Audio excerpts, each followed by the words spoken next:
Hey guys, what's up? I'm Noah, this is Analog Resurgence, and today I'm talking about 35mm panoramic cameras.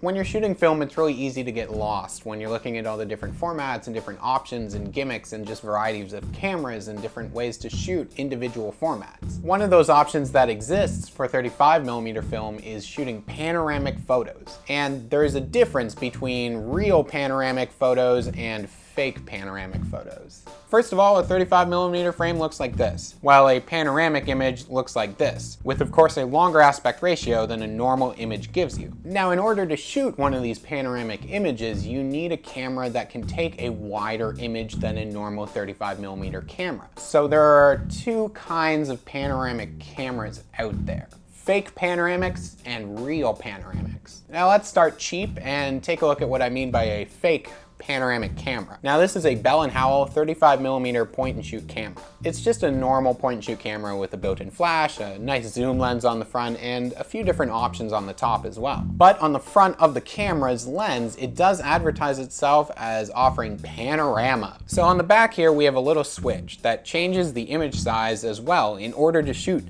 panoramic images. And if we look inside the camera, we see there's really nothing special going on here. In comparison to this non-panoramic point and shoot Canon, the film gate is still the same size and it takes the same image. Now this is where that fake panoramic mode comes into play. Now switching this to panoramic mode gives us this mask that slides into place in the film gate and changes the image size to a panoramic aspect ratio. But that's it. See, any of these panoramic point and shoot cameras shoot a normal image. The frame size is the same, the number of shots on a roll is the same, the image size is the same on all these point and shoot cameras. And it's really no different from any other 35mm camera. But it has the ability to just mask off a certain part of the frame of your image. These panoramic cameras don't actually take a special wider image than a normal camera. So there's really no benefit to actually shooting like this because you're just wasting a portion of your film. So on a negative, it would look like this, with just these top and bottom areas unexposed. So you'd actually make better use of the film in your camera by shooting the entire frame and then just cropping it to panoramic later. The camera does alter the viewfinder so you can change your composition a little bit when you're shooting, but other than that, you're just wasting some film. Now also, a lot of labs are still likely to print these panoramic images on normal paper with the black bars on the top and the bottom,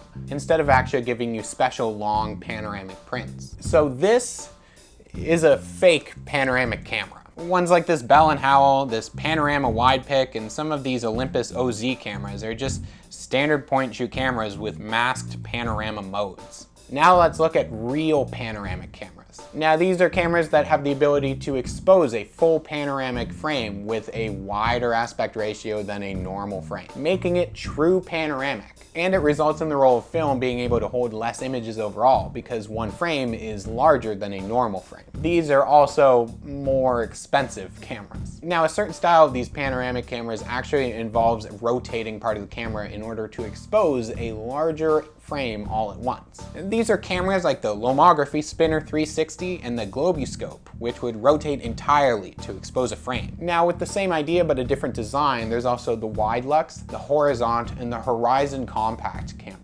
These are cameras that have a rotating piece in front of the lens. The piece will move across the lens and expose a wide panoramic frame in the process. The Wide Lux camera is also famous as being the camera of choice for actor Jeff Bridges, who has used it on a wide variety of movies over the years and has taken these really interesting panoramic images. And then there are the cameras that operate as normal. They look like normal 35mm cameras, except they're just wider, and they take true panoramic images because they have physically larger film gates in the back. And these are cameras like the Lomography Sprocket Rocket, which not only take a wider image on the frame, but also they expose over top of the sprocket holes. So you get an actual frame that goes to the top and the bottom of the film's height. And then there's one of the most sought after panoramic cameras out there, and probably the most expensive one, the Hasselblad XPan. The XPan, or sometimes just called the Fuji TX1, was developed by Hasselblad and Fuji together, and it takes a true wide aspect ratio panoramic image. Very similar to the lomography sprocket rocket, but it doesn't expose over top of your sprockets, and it's of a much higher quality build. They also released the XPan 2, or the Fuji TX2 later on, which is just very similar and still takes that wide, true panoramic image on your film.